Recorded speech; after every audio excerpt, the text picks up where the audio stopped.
Sejam muito bem-vindos ao Destinos Curados.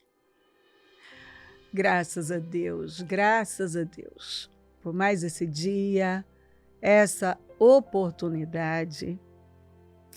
Ano novo, uma oportunidade nova, histórias lindas, um Deus bom. Deus é bom. Eu amo dizer que Deus é bom, declarar a bondade do Senhor, porque é muito difícil descrever Deus em palavras.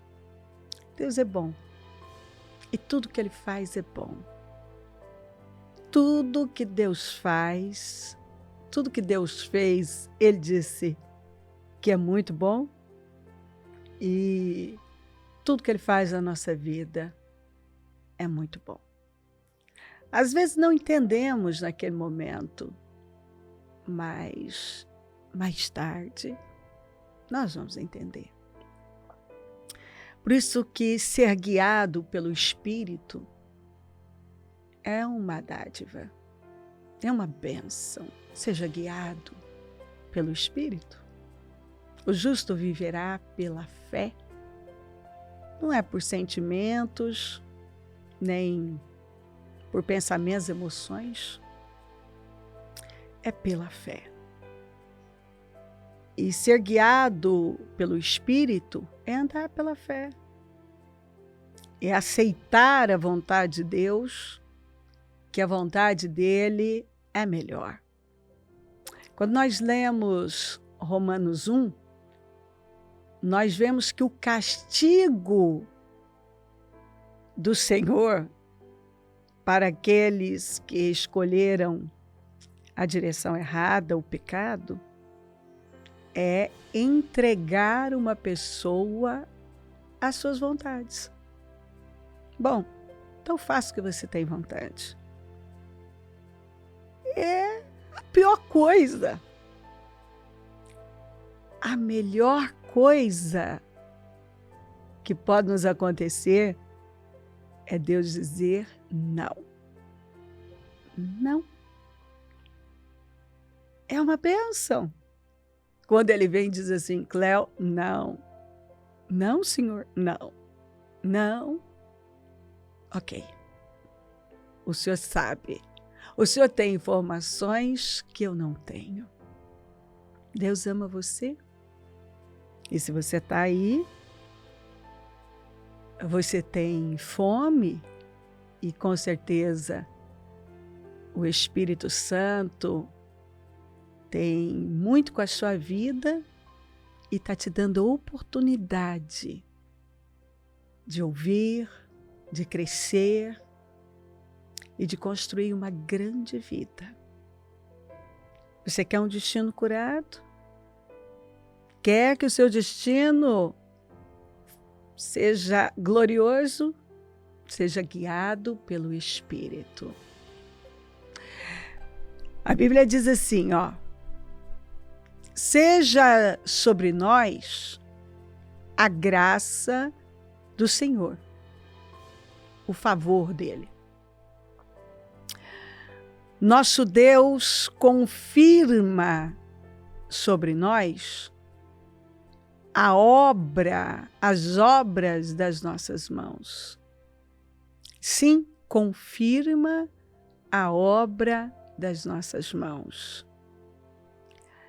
Que a graça do Senhor esteja sobre nós. Ainda na King James fala que ela pouse sobre nós. E então, através da graça e da direção do Senhor, sendo dirigidos por Ele, Ele vai poder nos fazer prosperar e confirmar a obra das nossas mãos. Isso é maravilhoso. Quando você dá ouvidos ao Senhor, Ele confirma. Porque você está no caminho certo. Não tem um precipício ali na frente. Você está seguro. Mas quando nós escolhemos o nosso próprio caminho, A Bíblia diz que um abismo vai chamar outro abismo. Ali na frente é um abismo. E o amor de Deus é tão grande por nós, que Ele quer nos livrar desses abismos. Bom, essa palavra é maravilhosa. Eu é que sei que pensamentos tenho a respeito de vocês, diz o Senhor. São pensamentos de paz e não de mal, para dar-lhes um futuro e uma esperança. Então vocês me invocarão e se aproximarão de mim em oração e eu os ouvirei. Vocês me buscarão e me acharão quando me buscarem de todo o coração. Serei achado por vocês, diz o Senhor, e farei com que mude a sorte de vocês. Maravilhoso.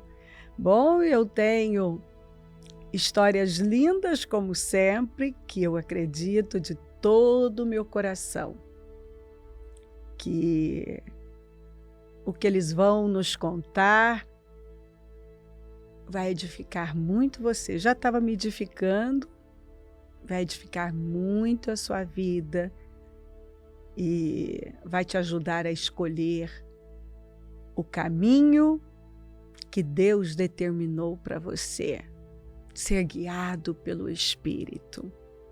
Sejam muito bem-vindos, Pedroso, Thalita. Amém. Muito bem, eu acredito que vocês vão, sim, edificar. Amém. Já estava me edificando, vai edificar todo o nosso pessoal. Pedroso, eu te conheço há muito tempo, né?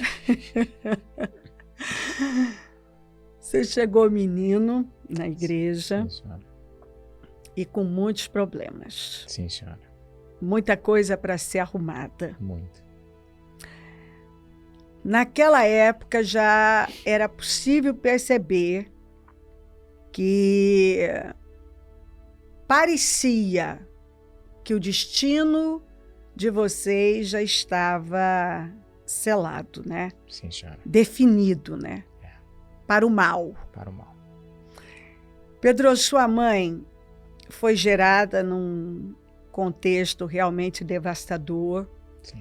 A sua avó trabalhava como doméstica numa casa, engravidou do patrão, isso, um homem casado.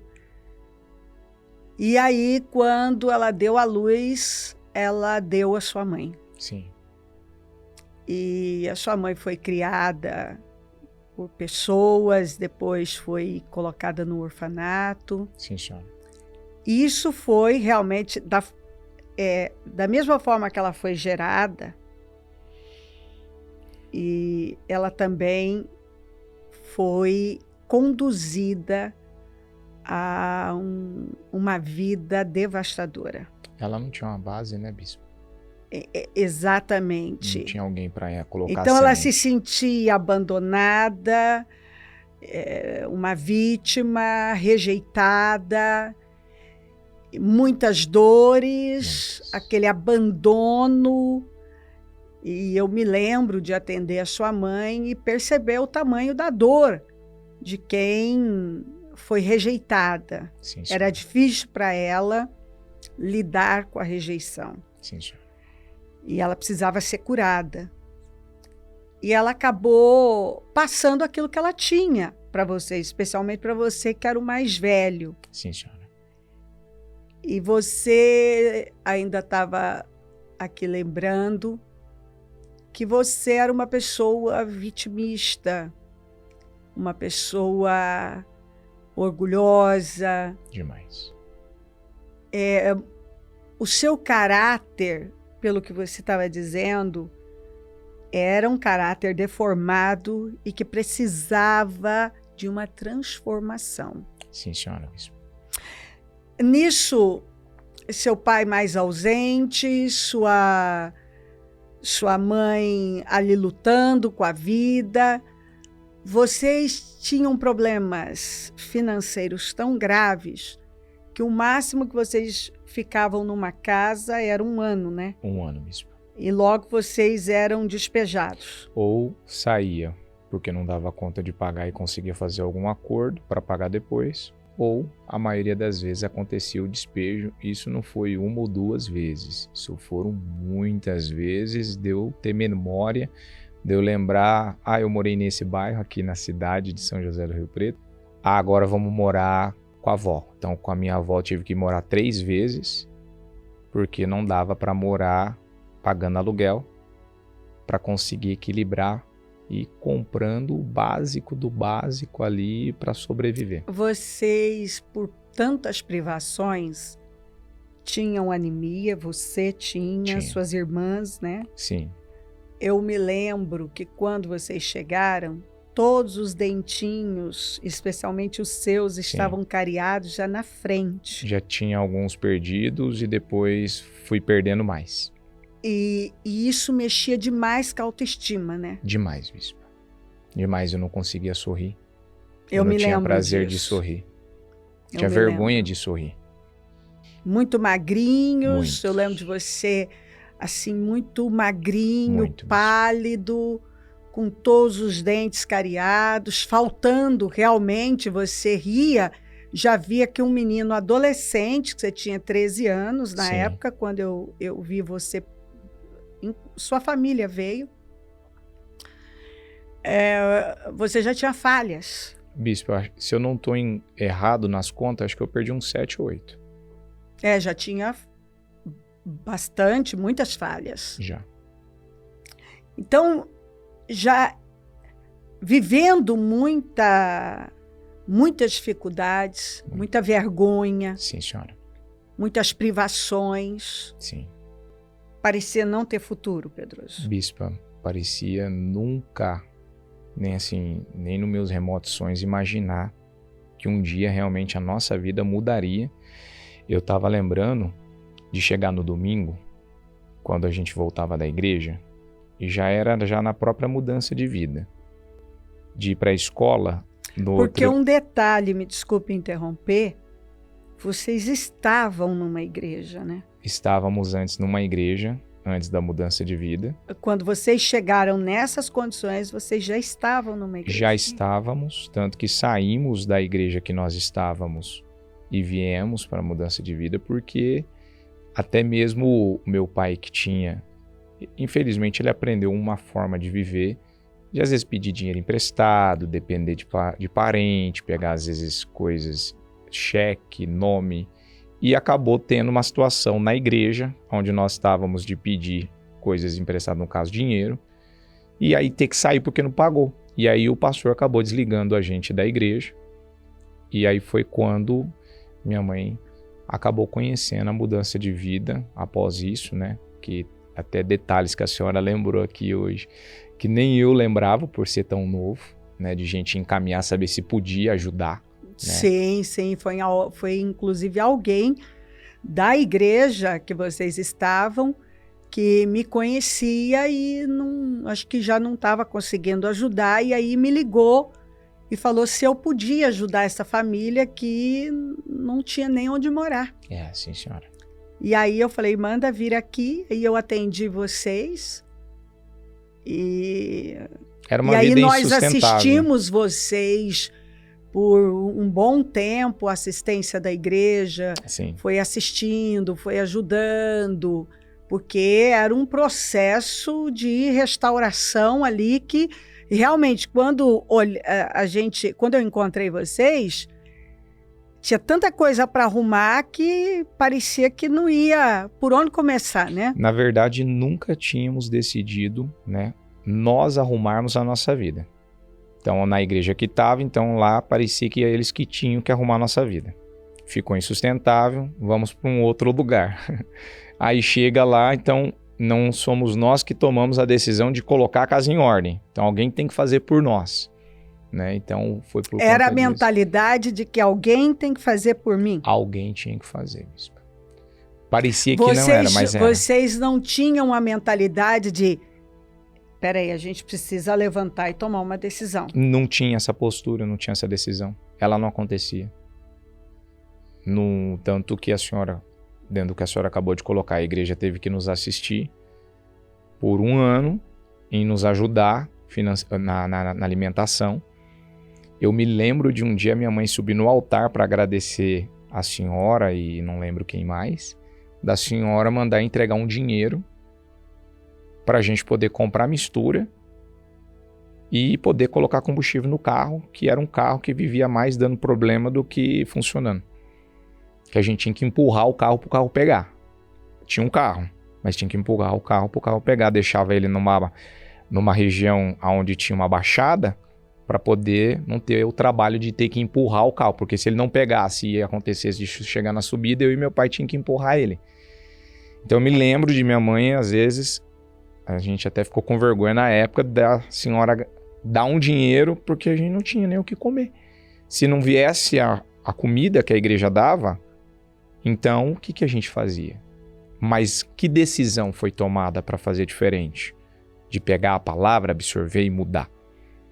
E eu tava lembrando de, às vezes, eu ficar deprimido no domingo à noite, de eu não querer ir para a escola, de eu não querer estudar, de eu não querer levantar da cama, porque era o espírito que estava na vida da minha mãe, que começou a querer tomar conta da minha vida e tomou conta. De eu ficar deprimido. Eu não fiquei depressivo, mas ficava deprimido. Minha mãe falava, levanta dessa cama, vai se organizar, porque amanhã você tem escola. Não quero. Porque é a mesma vida, é a mesma rotina, é os mesmos resultados, né? Então... Aquela insegurança de ter que estar mudando sempre. Insegurança demais, bispo. Demais. Ajeita as coisas. Eu tenho pouca memória, mas eu me lembro de poucas. Ajeita as coisas, nós vamos ter que mudar. Mas por que vamos ter que mudar de novo? Porque não tinha condição financeira para poder sanar. Então, alguém tinha que acudir. Alguém tinha que cobrir. Era muita miséria, Pedro? Mas muita miséria, bispo. Bispo, eu me lembro, nessa época, meu pai ganhou uma casa na Coab, numa cidade natal de onde ele nasceu. Ele ganhou uma casa. Eu não sei nem explicar para a senhora como que acabou perdendo essa casa. Você não entendeu? Ou seja, sabe quando a bênção, ela vem para a mão... Uma pequena coisa não fica. Não ficava mesmo. Isso era uma coisa que aconteceu enquanto meu avô esteve vivo, dele, aquela chamada, ganhar na loteria. Tirou 2 Fusca 0 na época que o Fusca estava em alta. No caminho, voltando para casa, atropela 2 crianças que praticamente perdeu o Fusca, os 2 Fusca. Então esse era o espírito da família. Qualquer coisa boa que vinha, não durava. Abria uma empresa, não durava muito tempo. Arrumava um emprego, não ficava muito tempo. Meus pais têm muito mais memória do que eu em relação a isso, mas o pouco que eu tenho é um ciclo assim vicioso de desgraça, de derrota, de perdas, de vergonha, um atrás do outro.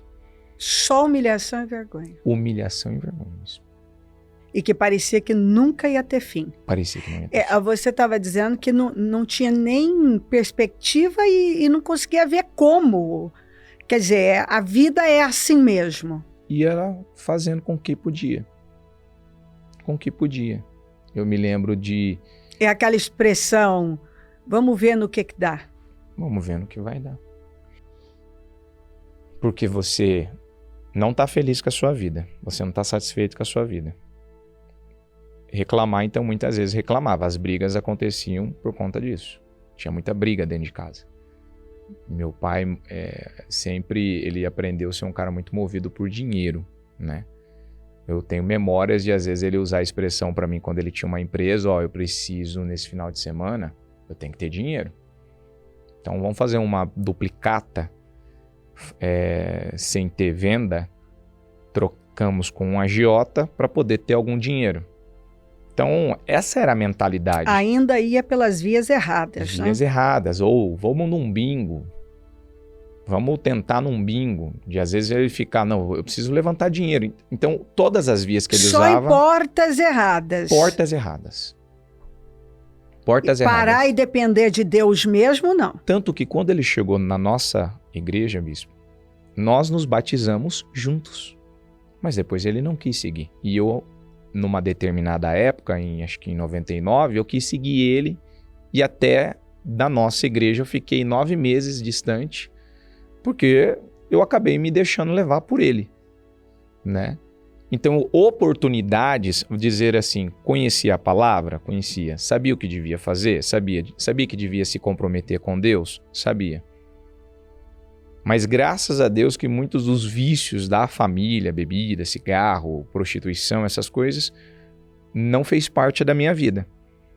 Mas essa vida desgraçada, miserável, de humilhação, de vergonha, emocionalmente, vitimismo, consequentemente, arrogância, orgulho, uma vida movida por sentimentos, tentando chamar a atenção sempre da pior maneira. Então foi se desencadeando uma deformidade dentro de mim conforme eu fui crescendo muito grande. Você tinha muitos problemas internos. Muitos problemas internos, bispo. Consequentemente, isso gerava falsidade, gerava mentira, gerava covardia. Eu acabava sendo esse tipo de pessoa. Então, quando eu vim para a igreja e depois eu voltei para a igreja depois que eu me desviei, que eu quis pegar firme com Jesus, que eu me lembro até hoje, que eu virei para o meu pai e disse, estou voltando. Porque eu estou vendo que a empresa já estava falindo de novo. Ou seja, eu estou com uma empresa nas minhas mãos, minha oportunidade de levantar minha vida, mas eu não quero compromisso com Cristo. Eu disse, agora eu vou voltar. Se você não quer, eu vou voltar para Cristo.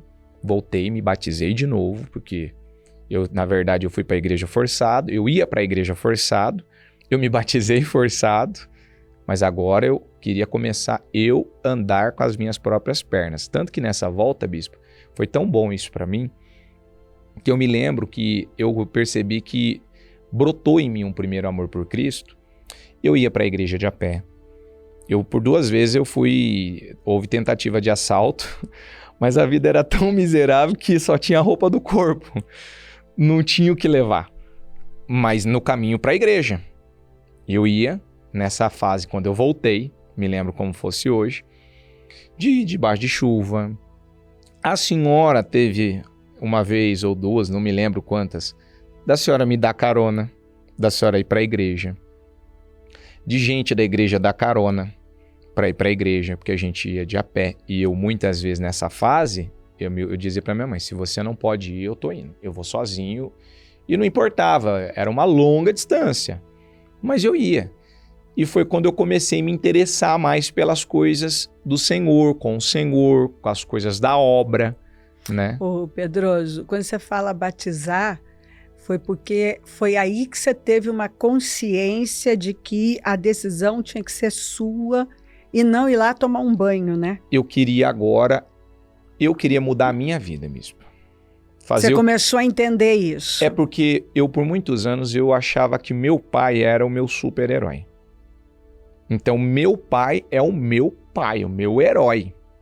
Ele dá conta, ele consegue, porque ele teve um passado, aparentemente, de um pequeno resultado na vida dele, na área do esporte, com coisas. Então, meu pai falava dele, contava as histórias dele. Então, é como fosse uma pessoa que se deu muito bem. Aparentemente, algumas coisas até aconteceu, mas não permaneceu. Conquistar não é difícil. O problema é manter. E ele nunca conseguia manter. E quando eu comecei a ver quem era meu pai e fazia a comparação do que eu comecei a ver na igreja e de quem era meu pai, eu não nego. Um dia eu tive que dizer isso para ele. Pai, me desculpa, mas eu me decepcionei com você. Eu quero agora o que eu tô vendo aqui na igreja. E foi quando eu cheguei na mudança de vida... Porque daí você viu resultados concretos, né? Concretos, mesmo. Porque minha mãe, ela desde pequeno, ela dizia que, como eu era o companheirinho dela, porque às vezes meu pai não era presente, então ela lutava, às vezes para ninguém nem pegar eu no colo, porque ela não queria que viesse nenhum tipo de influência ruim para mim. Mas toda a influência dela de religião e de carga emocional, ela acabou passando para mim, inconsciente.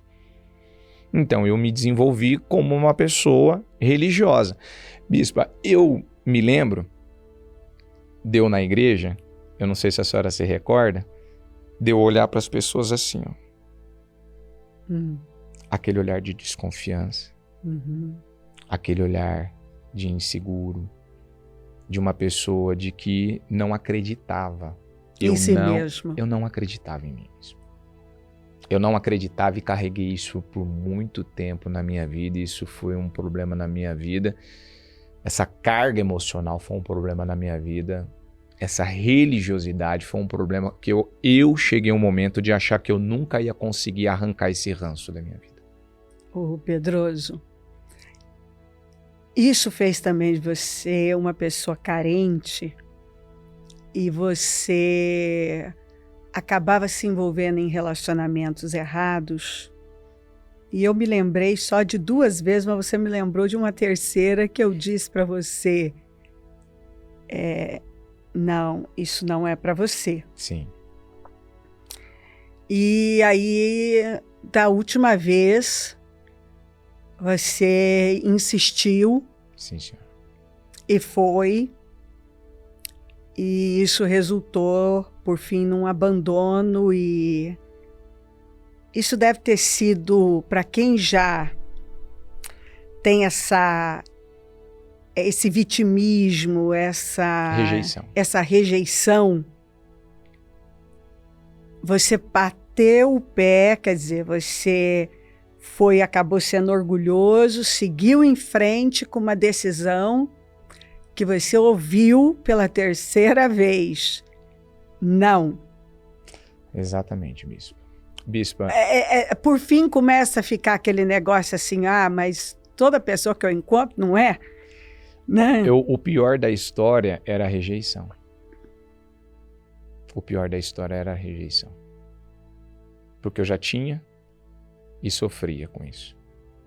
De me sentir rejeitado. Tanto que na época que eu era solteiro, eu dizia que eu não queria me casar, porque eu não queria viver esse tipo de situação. Não que eu tivesse tido algum relacionamento, mas já deduzia, já imaginava que isso podia acabar acontecendo.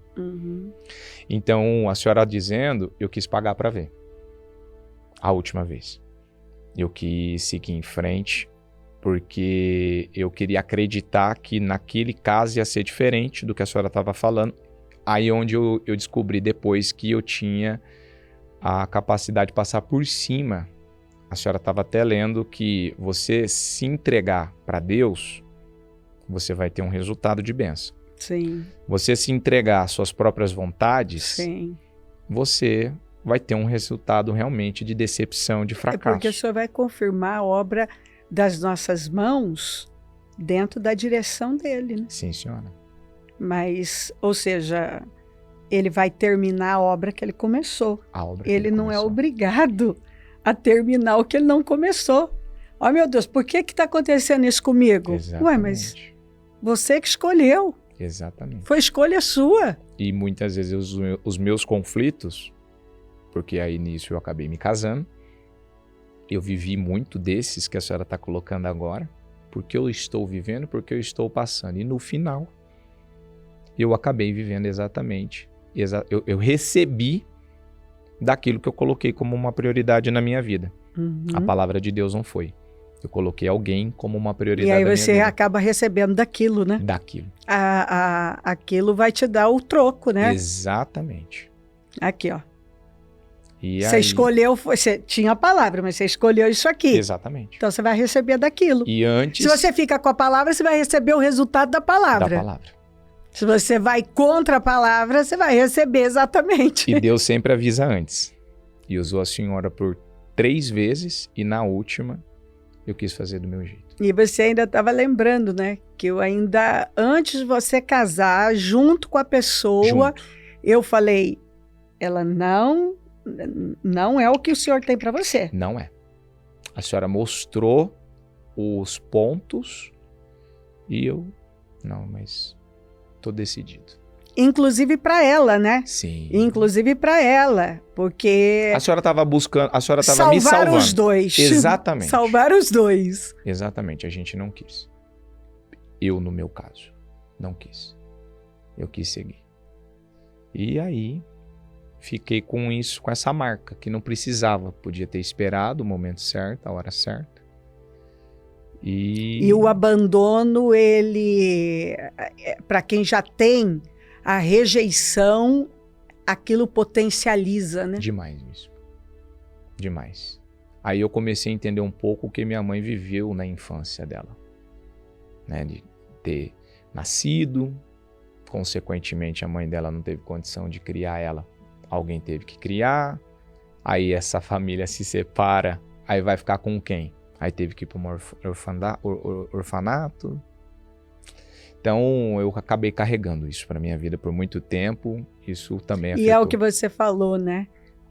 É uma marca que você podia ter evitado, né? Evitado, porque o culto da virgindade e o testemunho do pastor Vitor, quando eu assisti o testemunho do pastor Vitor e a senhora comentando no dia da virgindade a unção que foi o casamento dele e a unção que foi o testemunho dele, isso me inspira, isso me toca.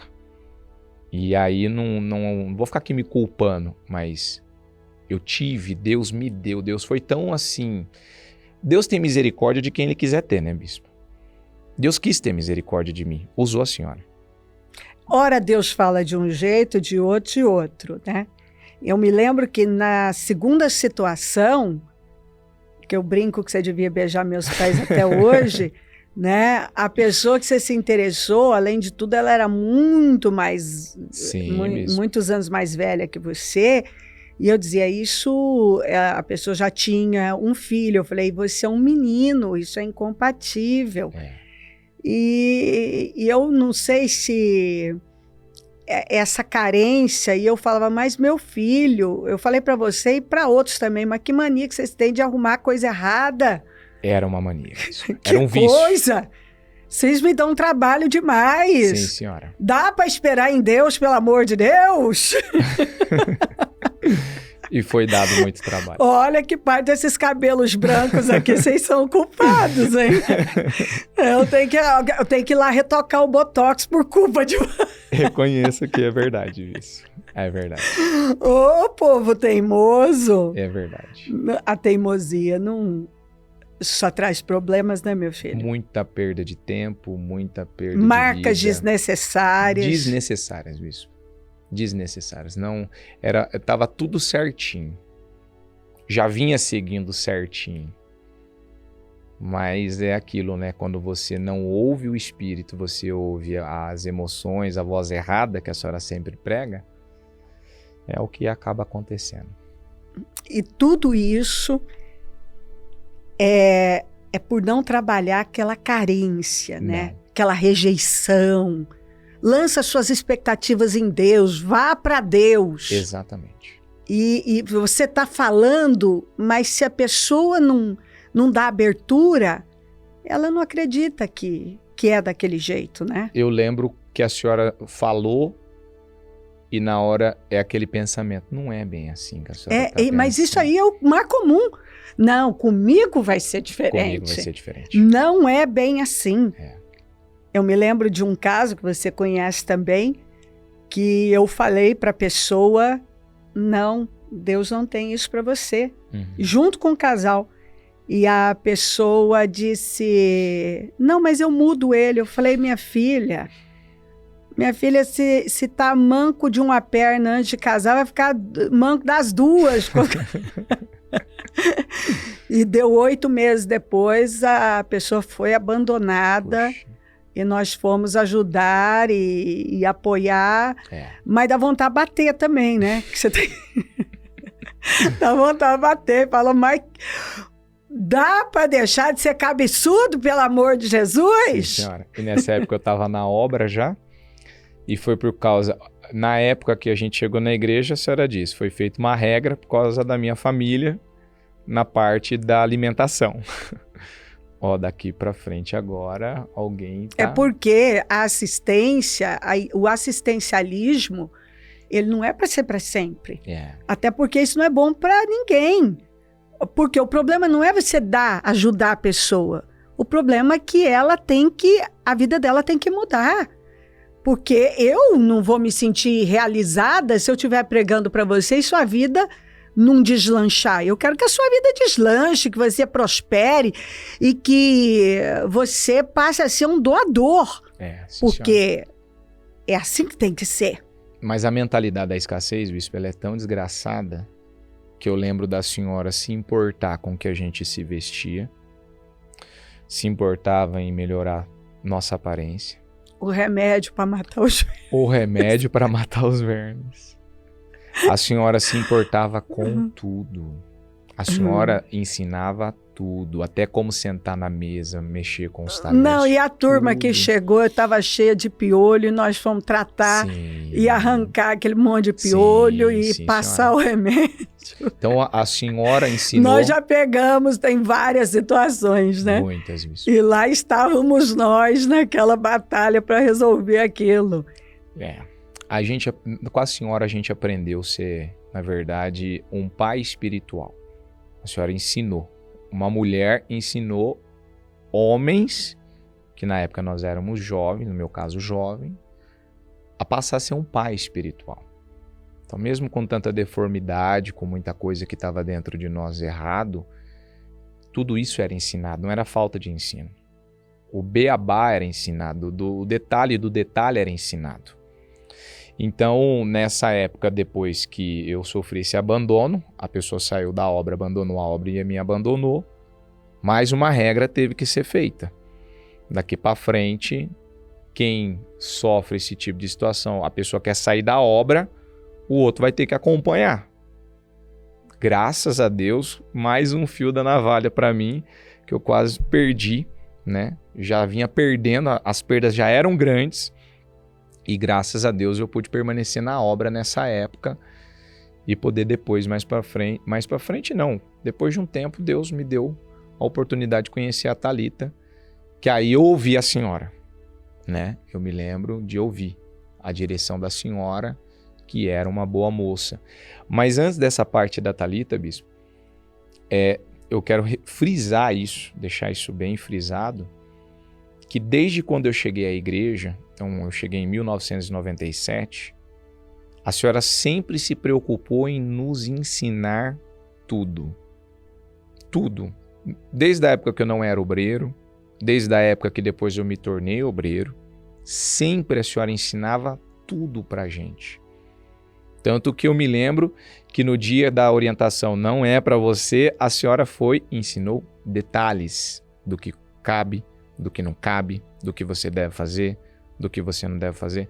É por isso que uma pessoa, quando ela vem para mudança de vida, ela não aprende com a palavra, é porque realmente ela não tem que ser daqui e ela não quer mudar.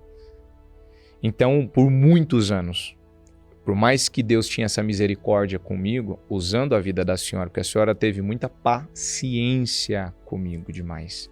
Acho que a longanimidade de Deus se esticou demais para comigo, como a senhora falou agora, porque quantas vezes a senhora me orientou em reuniões, chamava todo mundo, vem cá todo mundo, marca uma reunião aqui com todo mundo, vamos ensinar todo mundo sobre tudo.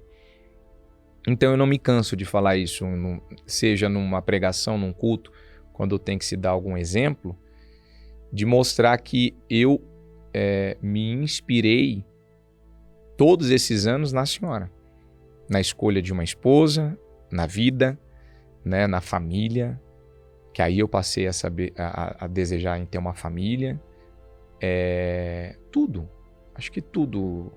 Tem muito mais assuntos para serem ditos, mas eu preciso frisar isso, porque naquela época eu também trabalhei com gente muito ingrata, bispa, que não teve esse reconhecimento. Eu acho que, mesmo não sabendo muito bem sobre isso, eu acredito que foi o que me salvou, mesmo sendo orgulhoso, irreverente, eu ainda consegui reconhecer o que Deus fez na minha vida através do Ministério Mudança de Vida. Eu posso dizer que foi uma bênção.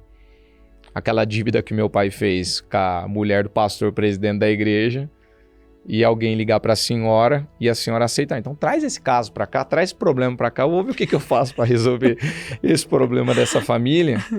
Então é uma gratidão eterna, não tem como.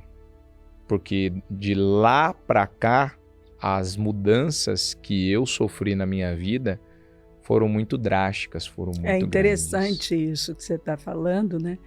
Porque vocês não tiveram mais condições de ficar lá na igreja. Não. E a pessoa que me ligou, disse isso, que não tinha mais condições de vocês ficarem, Não que tinha. vocês precisavam ser acolhidos por uma igreja. Exatamente. E ela falou das dificuldades de vocês. E eu prontamente pedi para que trouxesse. E eu olho para trás e penso, você vê, às vezes Deus traz para você aquilo que momentaneamente pode realmente parecer ser um grande problema. Deu muito trabalho, bispa, no início. A minha mãe foi campeã. Olha que coisa linda, né? Sim, senhora. O tempo passa, a gente vê o resultado disso. Bispa. Minha mãe, a senhora sabe que foi campeã de atendimento com a senhora na época que a senhora fazia atendimento. Ela vivia pedindo atendimento, orientação, instrução, e a senhora esperava o retorno daquilo e não se via. Às vezes demora, mas chega. Mas chega. Né? Quando agora mesmo vocês entraram com a Bruninha aqui e a gente olha o resultado, os frutos, né? O tempo, vale. Às vezes tem alguns casos que demoram um pouquinho mais, mas... Demora, bispo. Mas você vai ter a colheita daquilo. Vai ter a colheita. Vai ter. E nós temos tido a colheita de tudo isso. E eu tenho que dizer que valeu a pena, Pedroso. Eu amo vocês. Você já vai chorar lá. É porque a gente vai... Quando foi me dito que eu ia vir aqui dar o testemunho, eu comecei a lembrar, não consegui nem dormir de lembrar a quantidade de coisas que Deus salvou, né, bispa? Deus literalmente me ressuscitou daquela vida que a gente vivia para poder hoje eu estar aqui, né? Às vezes eu falo com gente, você tá me vendo aqui, mas não era mais para eu estar aqui. Eu quase vi a morte, Deus precisou me ferir drasticamente para quebrar meu orgulho. Eu vivi coisas aí para trás, fiz escolhas aí para trás. Não era para ser líder, não era para ser um homem de Deus, não era para ser um pai de família, não era para ser pai, não era para ser nada. Absolutamente nada. Era um caso literalmente perdido. E eu me emociono porque, para mim, a lágrima é de gratidão mesmo. Quando eu lembro da senhora, eu lembro de uma coisa chamada gratidão. De poder... O que minha mãe não pôde fazer e o que meu pai não pôde fazer, Deus, através da senhora, pôde fazer. Maravilhoso, meu querido. Maravilhoso. Deus curou seu destino. Curou, bispa. Curou completamente. Aquela marca negativa que ficou para trás, Deus curou. Deus me abençoou. E Deus não desperdiça nada, né? Porque hoje você pode olhar para um jovem, você pode olhar e dizer isso, filho, ouça a palavra. Exatamente. Não vai na emoção, na paixão. Não vai. Não vale a pena, bispa. Não tenta resolver sua vida no impulso emocional, que isso não vai funcionar. Hoje eu consigo ajudar e mostrar, eu já detectar rápido.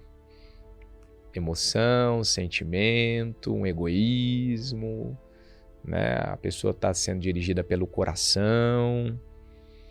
Só pensa no momento, né? Só no momento. Tô apaixonada, ou eu quero isso, eu quero aquilo. E depois a gente vê no que é que dá. Pode ser que vai ver o que não quer, né? Não quer mesmo. O pagar para ver é caro.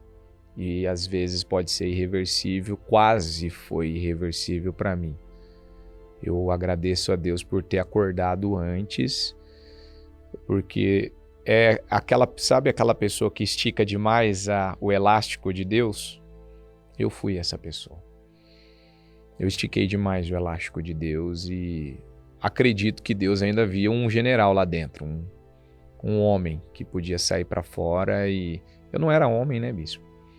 Eu era um menino infantil, covarde, que tentava chamar a atenção da pior maneira, que muitas vezes achava que sabia de alguma coisa, sabia mais do que alguém e não sabia nada.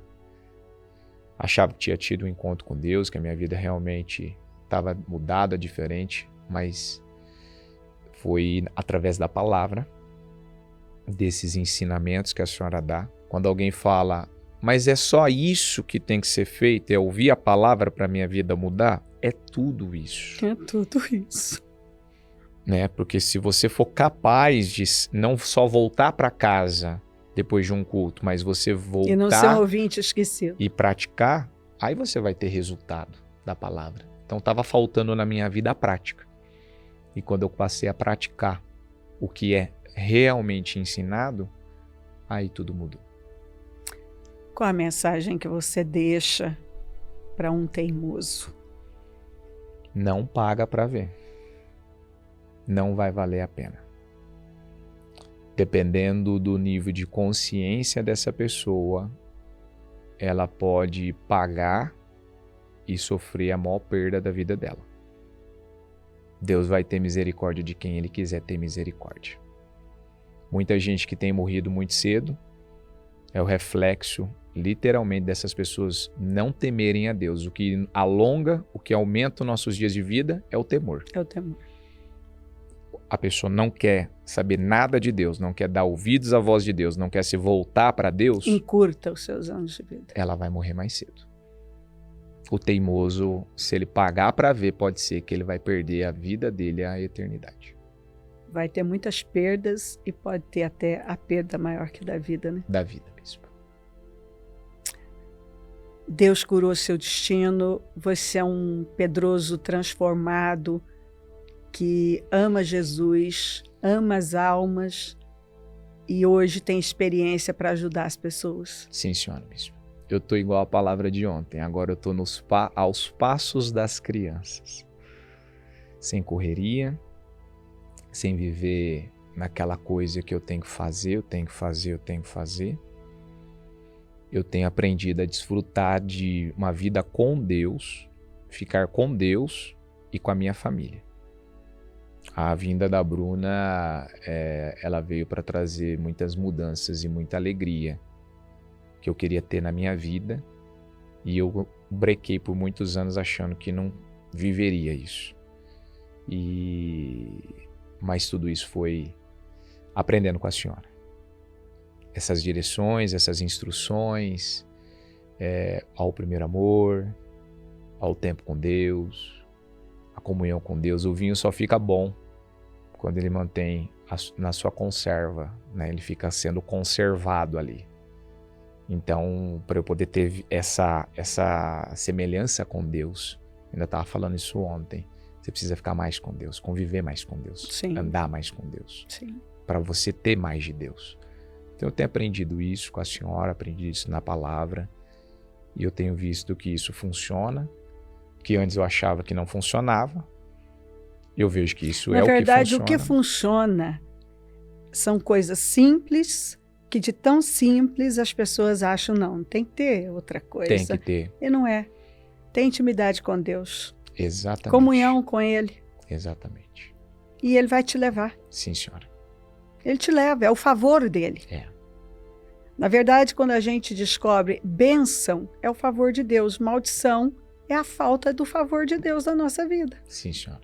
Quando a gente lê Deuteronômio, as bênçãos e as maldições, ali você vê a obediência atrai o favor, a desobediência faz com que você se prive do favor. Sim, senhora. Então, a falta do favor vai trazer uma carga maldita sobre sua vida. E por muitos anos ela esteve por causa disso.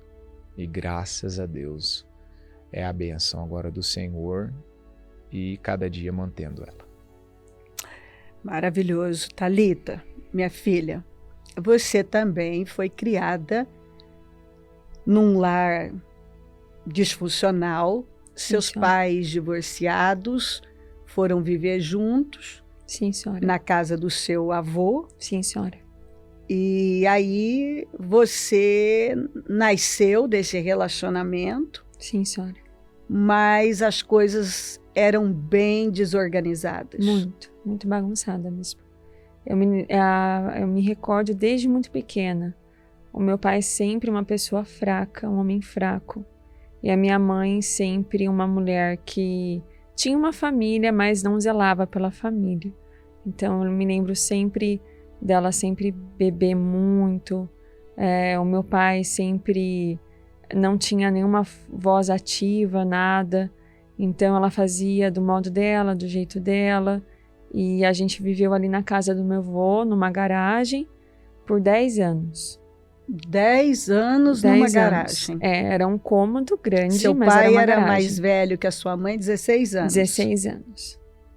E era muito E diferente ele não os dois. conseguia sair daquela situação Não e dar uma conseguia. vida diferente para a família. Não, senhora.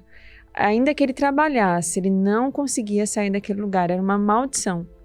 Ainda que ele estivesse trocando de trabalho, a gente nunca conseguia sair de lá. Nós só fomos conseguir sair daquele lugar quando eu tinha quase 11 anos, que um trabalho que ele conseguiu, que a gente ia morar numa casa, que o trabalho ia pagar o aluguel. Só assim a gente conseguiu sair. Mas até então era lá, e eu me lembro que era uma vida assim de brigas, de destruição. Eu sempre convivi ao lado de muitas brigas, então era Natal, Ano Novo, aniversário, brigas. De um pegar o outro, bater no outro, tios brigando na nossa frente, minha mãe com as minhas tias. De briga, de bater mesmo, de jogar garrafa de cerveja, era uma destruição. E você foi criada Nesse meio. Eu me lembro que quando a gente começava a ouvir as brigas, as pessoas falarem um pouco mais alto, os adultos, eu, meu pai, os meus primos, a gente ia para a esquina de casa e ficava esperando até acalmar pra gente voltar para casa, porque era muita briga. Era sempre assim. E seu pai não conseguia fazer algo pela família? Né? Não conseguia, era muito fraco. Uma pessoa vitimista, ele sempre se colocava como uma vítima, um coitado. E eu me lembro que eu fui crescendo assim, com dó do meu pai. Muita dó dele e raiva da minha mãe. Porque eu me lembro do meu pai sair para trabalhar, minha mãe saía, voltava bêbada. E muitas vezes eu peguei ela bêbada, tendo que ajudar ela a tomar banho. E aquilo foi me causando uma raiva, um ódio dela. De eu ver meu pai saindo para trabalhar e ela saía para fazer coisas erradas. Então aquilo eu fui crescendo com aquele ódio dela. E nós nunca tivemos um relacionamento de mãe e filha. Nunca teve paz, nunca teve uma conversa. Eu não me recordo de uma única vez a minha mãe sentar comigo e ela conversar comigo e ela me orientar de algo. Não. Nunca houve isso. E o que isso causou em você, Thalita? É uma rejeição. Eu sempre me senti muito rejeitada. Você disse que você acabou sendo... Eles acabaram se separando. Sim, senhora. Quando eu tinha 15 anos. Exatamente quando seu pai também tinha se separado da outra esposa dele. Sim. E deixado a sua irmã... Com 15 anos. Com 15 anos. Agora você com 15 anos também foi deixada. Sim, senhora, mesma idade. Em que condições você foi deixada? Eu fiquei na casa da minha mãe, ali, ele saiu de casa e ele falou que ia me retornar para me buscar. Mas ele nunca mais voltou para me buscar naquele dia. Nunca mais. E aí naquele dia eu lembro que a minha mãe atribuiu a mim a separação. Porque o meu pai, antes de se separar, me levou para casa da amante, para eu conhecer a amante. E eu me lembro que eu fiquei muito feliz de conhecer aquela mulher, porque era uma mulher equilibrada, parecia uma mulher assim, tranquila. E a minha mãe sempre foi muito desequilibrada. Então eu achei que ali eu ia ter uma vida diferente. Então eu encobri meu pai, sabendo de tudo aquilo. E a minha mãe colocou um detetive atrás dele, uma pessoa atrás dele. E aí encontrou. E aí eu lembro que ele saiu e eu fiquei... E aí, amanheceu o dia, quando amanheceu, ela me deu uma surra, me bateu muito, que os vizinhos falaram que se ela não parasse, ia chamar a polícia pra ela. E ela falou assim, que já que eu tava com meu pai, eu podia seguir. E eu não tinha pra onde ir. Meu pai falou que ia voltar, nunca mais voltou. A minha avó não podia ficar comigo, minha tia falou que também não tinha casa, que poderia me acolher, a casa não era dela. E aí, na frente de casa, tinha uns vizinhos, que eu estudava com essa menina, filha deles, e eles me acolheram por 1 mês. Você ficou 1 mês na casa do vizinho? 1 mês na casa dos vizinhos. Nenhum familiar queria estar com você? Não, ninguém. Nem seus pais, nem familiar nenhum? Nenhum. Sozinha? Sozinha. Eu me lembro que com 15 anos, depois de uns 15 dias, eu tive que fazer uma cirurgia. Eu fui fazer essa cirurgia, Meu pai até me levou no hospital, me deixou na porta do hospital. Eu entrei sozinha, fiz a cirurgia sozinha, levei anestesia geral. eu fiquei sozinha no hospital. A única pessoa que foi me ver foi a minha avó, mas ninguém. Mas também não me levou para casa dela. Isso com 15 anos. Com 15 anos. Aí eu cheguei, voltei para casa desses vizinhos. Meu pai me pegou no hospital e me deixou de volta na casa dos vizinhos. E eu cheguei lá, a primeira coisa que a mulher dessa casa mandou fazer foi lavar os banheiros dela. E eu lavei os banheiros, lavei o banheiro, que era um só, lavei. E aí eu comecei, naquela casa, eu comecei a sentir de novo a rejeição. E eles já estavam não querendo mais ficar comigo. E aí depois de um mês, o irmão do meu pai, o meu tio, foi me buscar. E aí você foi para casa de um parente? De um parente, sim, senhora. Só que ali, ele, como estava com a esposa, então não deu muito certo. Começou a dar problema Porque também. a esposa dele não queria você lá? Não queria. Não queria. E aí eu lembro que o meu pai, mesmo naquela situação dele me ajudando, meu tio, meu pai também agiu com vitimismo, arrumou confusão com meu tio, não deu certo. Nada certo. Então, onde eu ia, eu sentia rejeição. E nesse período, foi quando eu senti tanto ódio dos meus pais, tanta raiva, que eu tinha um desejo de morte para poder me vingar deles, principalmente da minha mãe. Você disse que você ficava pensando na sua morte de uma forma que você causasse uma culpa na sua mãe. Sim, senhora, uma dor, uma culpa. Que já que ela não se lembrasse de mim em vida, então que ela ia se lembrar que eu morri por culpa dela. Ia ser culpa dela. Era um ódio muito grande, assim, uma rejeição que eu lançava o ódio nela. Que a culpa de tudo aquilo, tudo aquilo que estava acontecendo era dela. Thalita, você com esse ódio e pensando em morte, você começou a se interessar por bruxaria. Sim, senhora.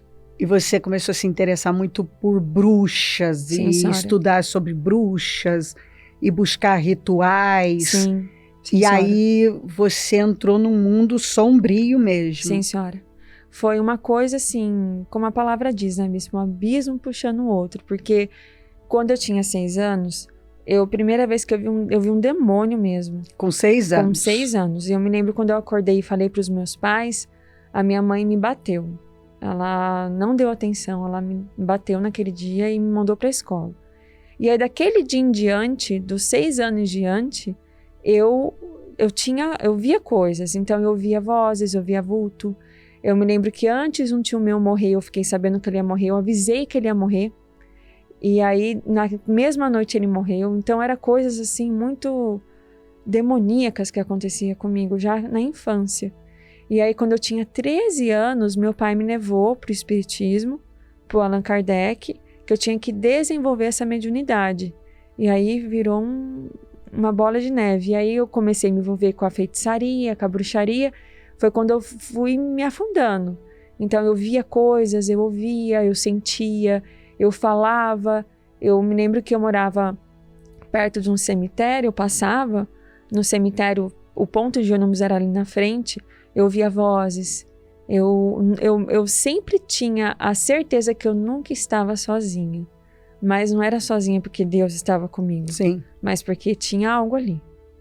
Tanto que nessa de desenvolver a mediunidade, eu entendia que eu tinha um guia. Então eu tinha sempre que andar acompanhada. Então eu sabia que algo estava comigo.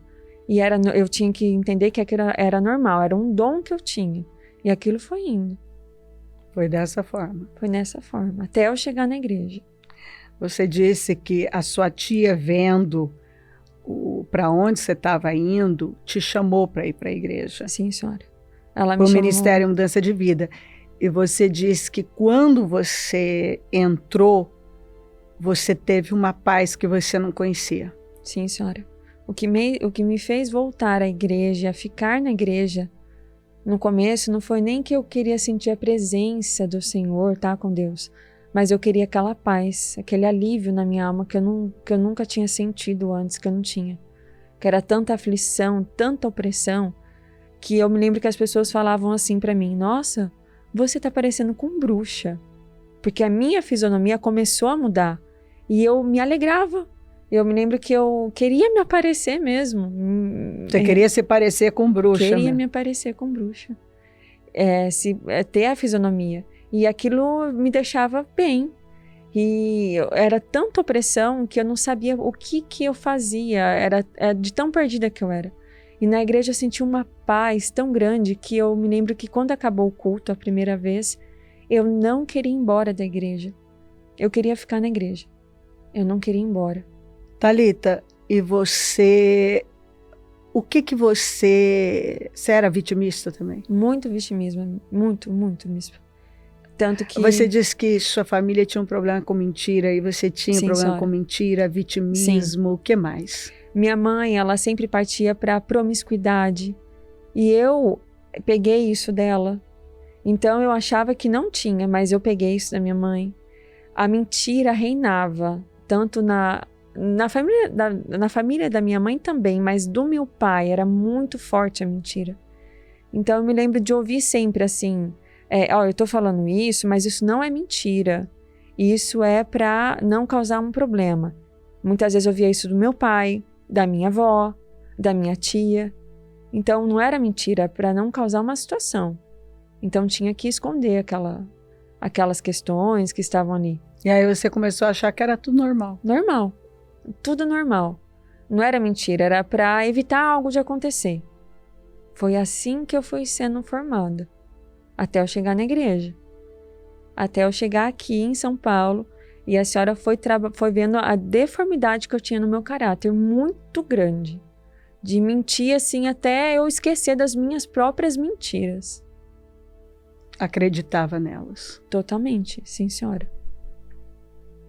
E você passou por um processo. Um processo muito assim...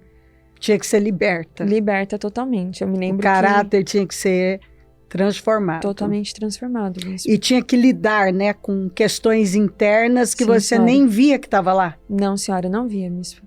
Eu me lembro que por eu sempre estar envolvida com as coisas da obra, então como eu vim muito cedo para a igreja, me tornei interna, então me relacionei com tudo que era da igreja, então estava tudo certo. Então é aquilo que a senhora sempre fala, não é porque uma pessoa está prosperando que está certo, isso não quer dizer nada. Então eu fui me enganando, achando que comigo seria diferente.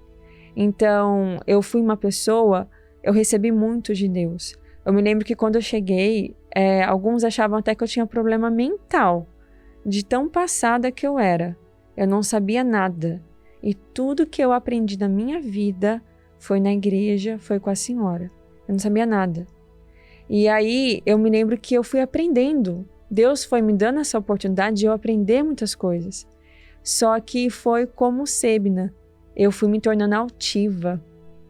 Eu fui me tornando soberba. Mas não era que eu era soberba. Eu pensava, não era porque eu era soberba. É porque eu estava certa. Aquela pessoa estava errada. Como a senhora pregou de Isaías, né? Ele sempre falando do outro. Aí a hora que ele foi ver ele falou, ai de mim. Então eu era aquela pessoa, eu falava sempre do outro. O outro estava errado. Eu era a primeira a falar. Mas eu mesma, a podridão que estava dentro de mim, eu não enxergava. Então eu tive que ser quebrada por Deus. Perder coisas que Deus tinha me dado para eu poder enxergar o que estava acontecendo comigo. Eu fui me corrompendo com as bênçãos, com o que Deus me deu e achando tudo normal. Então, por um momento na minha vida, eu fiquei, como a senhora sempre fala, quando nós não vigiamos por um momento, um rapto, assim, algo muito assim breve, o diabo toma a nossa mente. Toma. E ele nos engana de tal ponto da gente ver tudo errado. Sim. Tudo não consegue ter clareza de nada. E foi o que aconteceu comigo. O pau perdeu o foco, né? Sim, senhora. E o foco que a senhora sempre fala é Deus. E eu me envolvi com as coisas de Deus, mas eu não me envolvi com Deus. Eu estava dentro da igreja, fazendo a obra de Deus, distante de Deus. E eu entendo que tudo que Deus permitiu acontecer na minha vida foi para me salvar. Porque às vezes eu paro assim para pensar, Missa, como era o meu coração, como que eu estava sendo, que se eu morresse naquele momento, eu seria tragada. eu iria pro inferno, dentro da igreja. Ou seja, é muito fácil a pessoa viver um engano, né? Sim, senhora. Por isso que Jesus falou, não se engane, não se deixe enganar. Sim, senhora. E eu me lembro muitas vezes da palavra vir, da senhora falar, presta atenção, olha as motivações e intenções do seu coração, não é assim. De Deus dar uma direção e eu achar que não. Eu achava que estava tudo certo.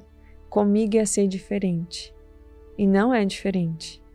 Como a senhora sempre diz, os anos passam, mas o diabo ele não precisa usar de criatividade nenhuma. Ele está sempre nos enganando. Sim. E eu fui totalmente cegada por um momento. Thalita, você teve que perdoar sua mãe, perdoar seu pai.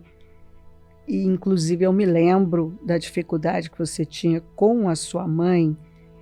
E eu orientei você não só dar o passo, né? Não ficar esperando, porque você era crente. Sim.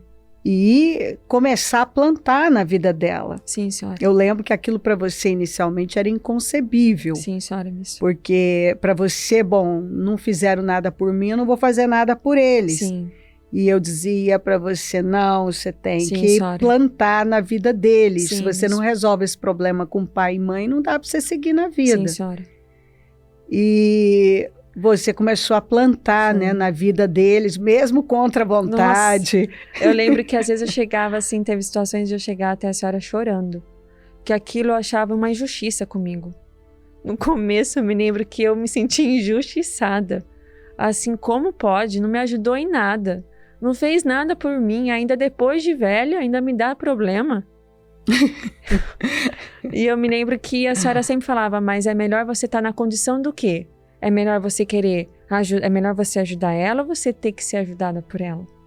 Então aquilo me pesava quando a senhora falava. Teve um momento de eu falar, ué, então quer trocar de lugar, Thalita? Sim, senhora. Você não está feliz com essa posição, Thalita? Sim, sempre. E é uma coisa muito, muito forte, Missa, que assim, eu ajudei ela, ainda pela assim, misericórdia e a graça de Deus ainda ajudo. Só que eu achei que eu tinha perdoado ela. Eu fui entender que eu perdoei a minha mãe depois que a minha filha nasceu.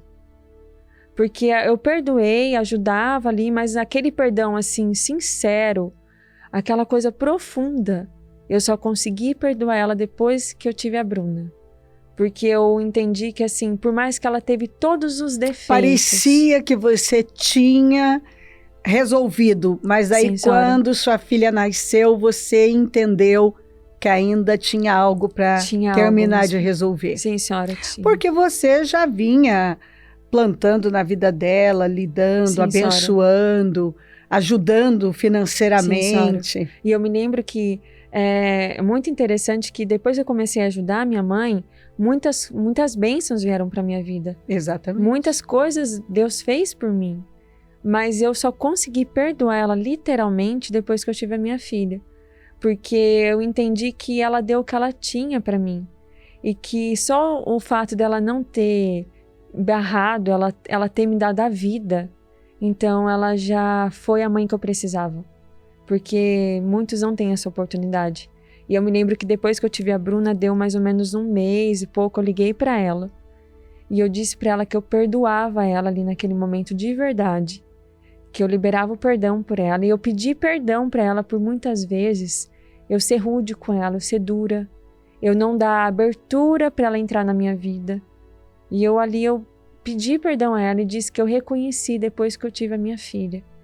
E que eu amava e que o que ela precisasse de mim eu estava à disposição. Tanto que depois disso, Mispa, eu vi uma mudança na minha mãe que eu achei que todo mundo poderia mudar, menos a minha mãe. O Pedroso até viu isso também, eu fiquei até meio assim, eu falei, nossa, mas o que será que ela quer? Eu lembro que ela me ligou, eu falei, nossa, será que alguém morreu?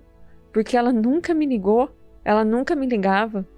E eu vi uma mudança nela, ela disse pra mim que ela começou a ir na igreja e ela começou a sofrer uma libertação depois que eu liberei aquele perdão, que eu pedi perdão a ela. E eu vi uma mudança nela que eu vou falar pra senhora que eu acreditava que eu ia morrer e eu nunca ia ver essa mudança da minha mãe. Nunca. E isso, assim, mexeu muito comigo, porque eu acreditei que eu viria muito, muito mais mudanças no meu pai do que na minha mãe. Mas eu vi mais na minha mãe do que no meu pai. Que coisa interessante. Muito, muito forte isso. Thalita, você já foi liberta quando você chegou na igreja daquela opressão, você ouvia vozes, via vultos, todo aquele envolvimento com o ocultismo, você foi liberta. Sim, senhora. Mas aí é o que você disse, o caráter foi sendo trabalhado. Sim, senhora. Você foi liberta de tudo isso e você conheceu a Deus, você teve um encontro real com Deus? Bispa, eu tô cada dia mais encontrando o Senhor, me envolvendo com o Senhor. Eu vejo que eu perdi muito tempo na minha vida, correndo atrás de coisas que hoje eu vejo que é tão insignificante, tão pequena, correndo atrás de posição, correndo atrás de ter um favoritismo para mim, de ter uma imagem. E eu vejo que eu perdi tanto tempo e hoje cada dia eu peço isso ao Senhor. E é interessante que a pessoa fica cega, né? Sim, senhora. Porque quantas vezes eu disse, ei, quem nos promove é Deus. Sim, senhora. E se Ele nos promover, Ele nos segura. Sim, senhora. Nós não temos que fazer força para nada disso. Sim, senhora. Basta ter a intenção e a motivação certa. Não é por força nem por violência, é pelo Sempre. Espírito. Não foi falta da senhora Mas falar. não entra na cabeça da pessoa, né? Não, senhora. É um tal de que se eu não segurar, Sim, se senhora. eu não mexer os pauzinhos, Sim, senhora. é uma insanidade, Sim, né? senhora, eu me lembro que a senhora sempre falava isso, dependa de Deus. O que nos segura é Deus. Só Deus. Não é o que você tem, não é os dons, não é o talento. Tanto que a senhora sempre falava, não é por dom, não é por talento, é o caráter, é a confiança. Não é nada disso. Mas eu fui ficando cega, totalmente cega.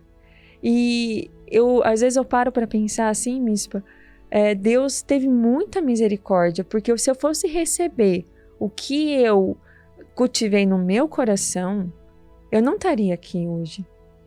Eu não teria a oportunidade que a senhora me deu. Eu não estaria.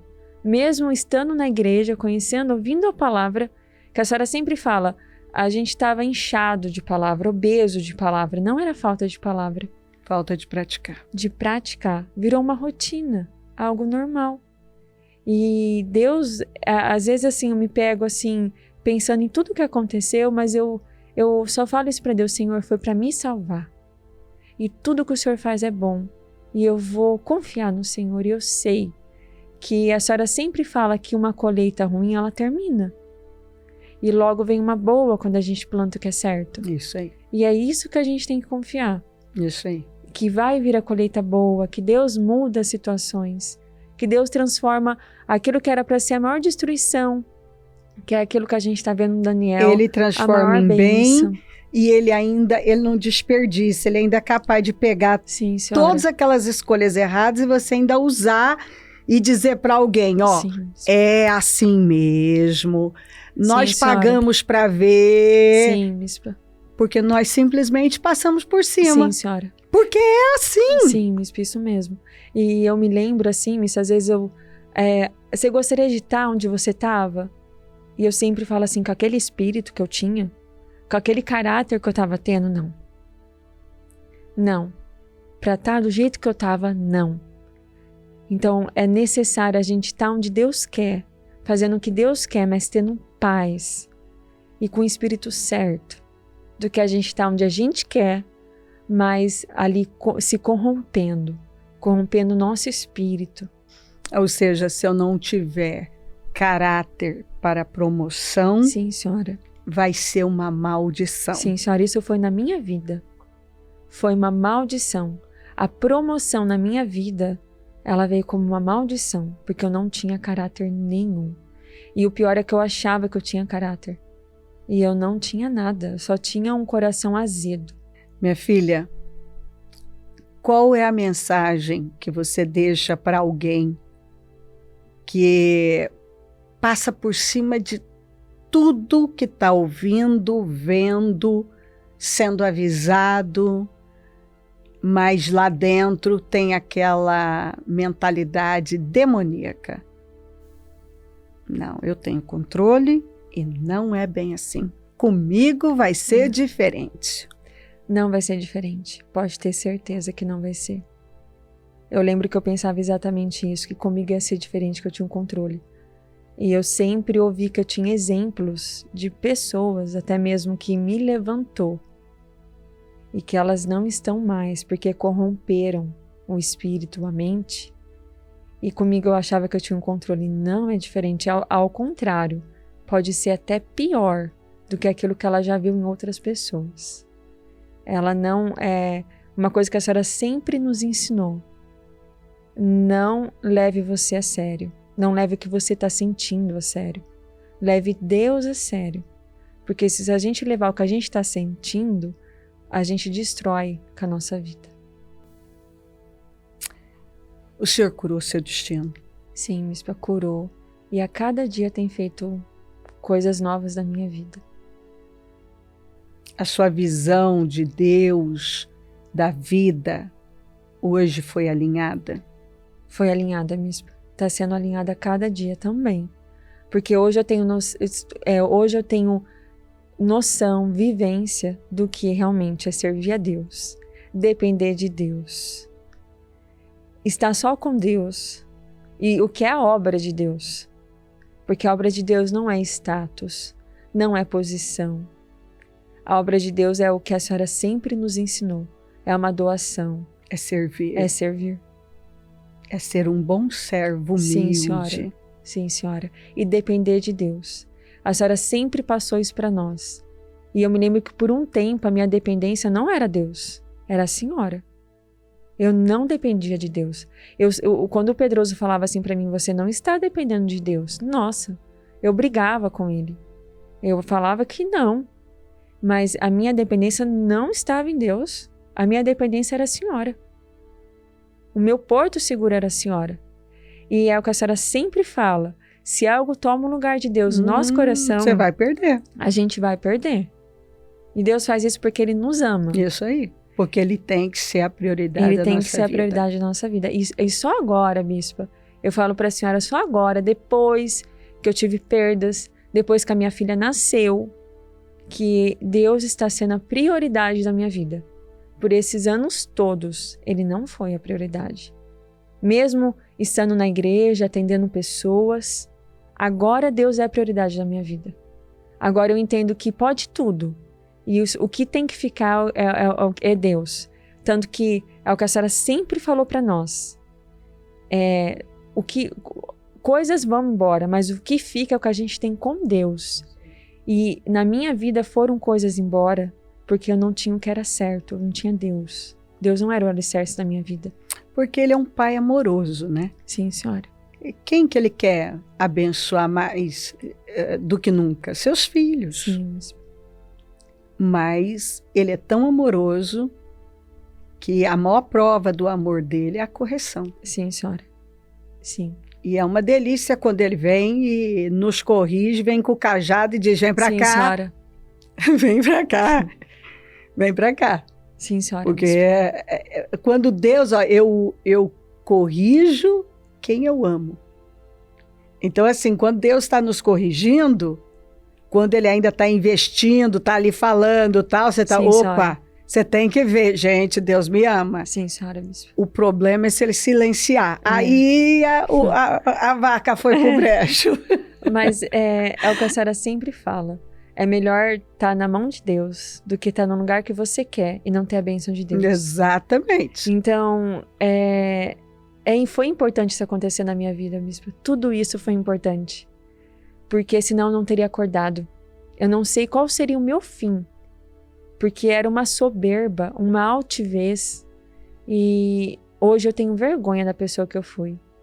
Tanto que eu me lembro de eu assistir o testemunho do Dr. Fabiano, e nos destinos ele pediu perdão para as pessoas que ele foi arrogante. Ele pediu? E eu pego essa oportunidade de todas as pessoas que eu fui arrogante, que eu fui soberba, que eu fui altiva, pessoas que passaram pela igreja, pessoas que estão dentro da igreja, eu peço perdão a essas pessoas. Muito importante. Porque eu sei que eu não fui certa com elas. E a senhora foi muito certa comigo. E eu não fui certa com as pessoas. E eu sei que Deus me corrigiu muito por isso. Você viu que você foi o servo incompassivo. Sim, senhora. Você foi cuidada, foi amada. Muito. E Deus esperava que você levasse isso adiante. Sim, senhora. Então você foi perdoada, não foi tratada como merecia, e Ele esperava que você levasse isso adiante, senhora. E você não nada, foi. Não fiz nada, missa. Se eu fiz alguma coisa, foi para alguém ver, foi para a senhora ver. Não foi por causa daquela pessoa. Foi para a senhora ver aquilo que eu fiz. Não era nem por Deus. E é o que a senhora sempre fala. A pessoa ela pode fazer algo, mas se aquilo não, a intenção dela não é certa, aquilo vai embora, vira pó.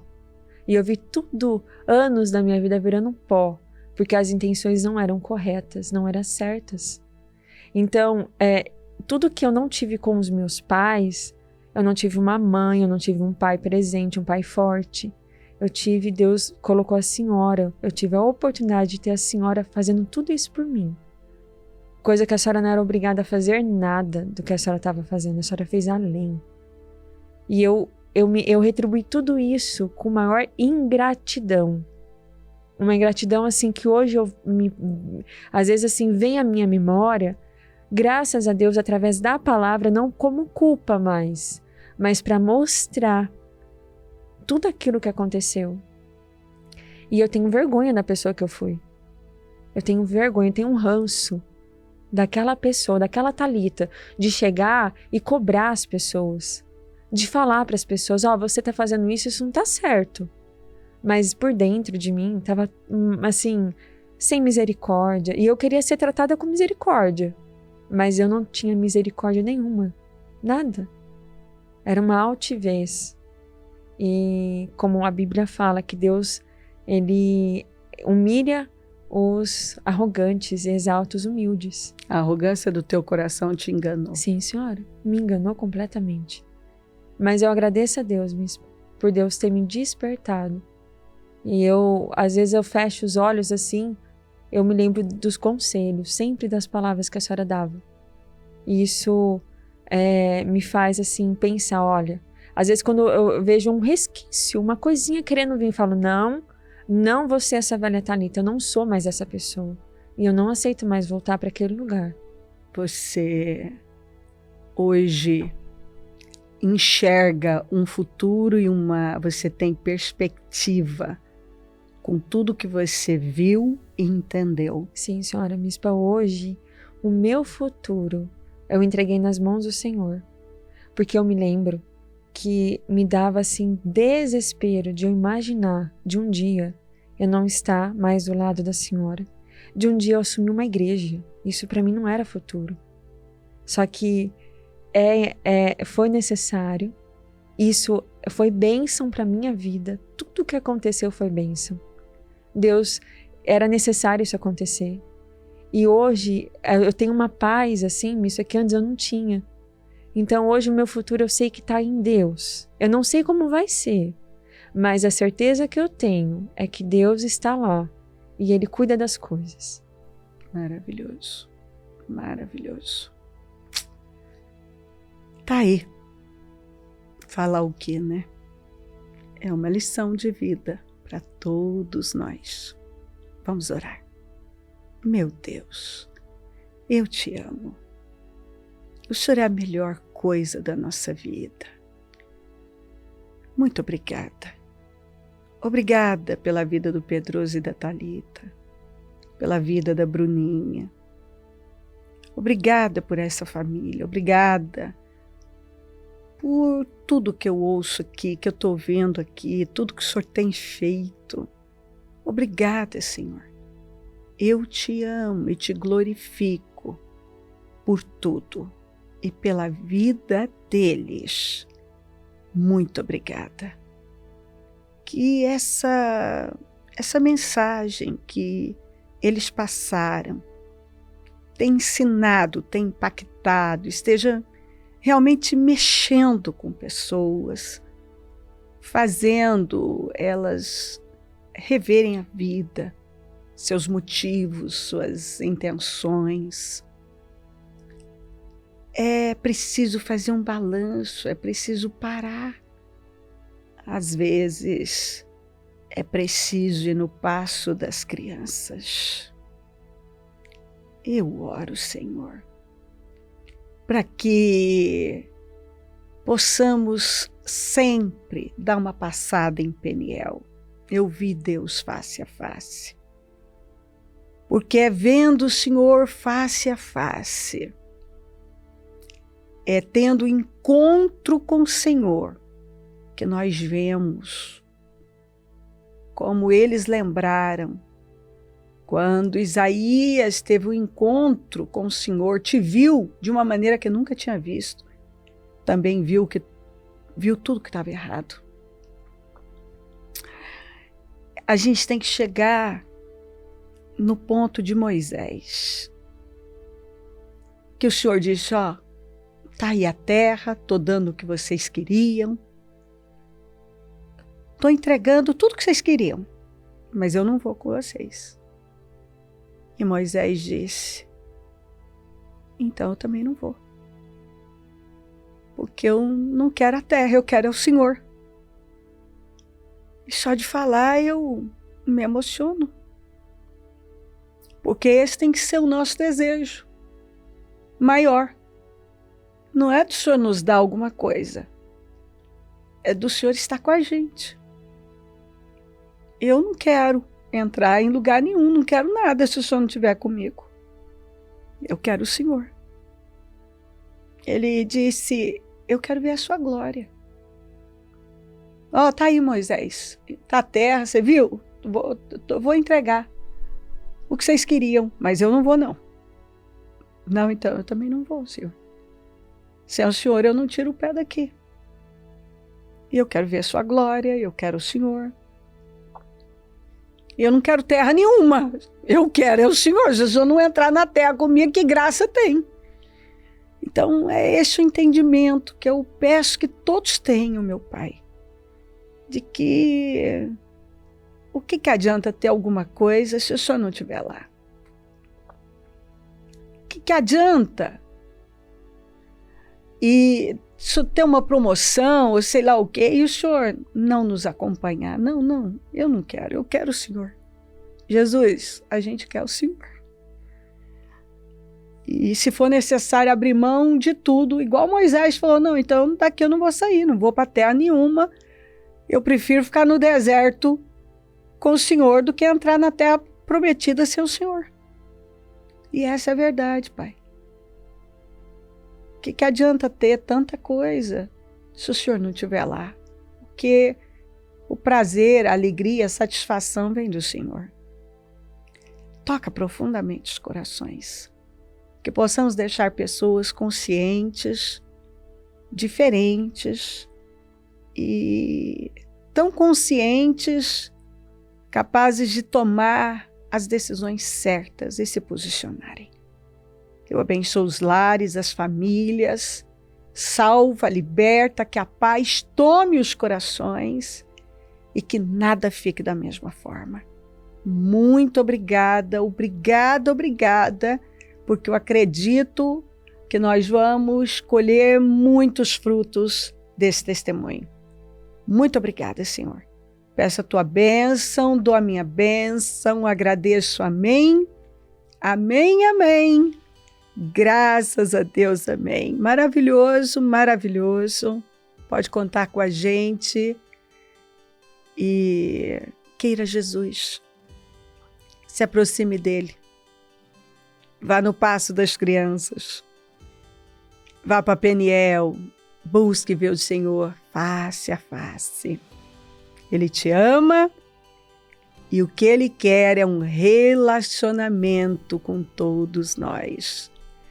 Foi um prazer, Pedroso. Obrigado. Você tá vermelho, tá um camarão, tá em lágrimas. É maravilhoso, né, Pedroso? Isso.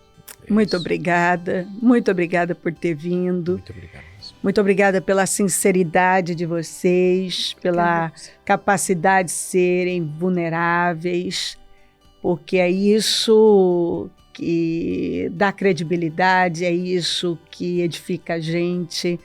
Eu tenho certeza que é isso que está movendo os corações. Eu acredito que, como vocês estão emocionados, eu estou tentando... Eu acredito que está emocionando você. Nós.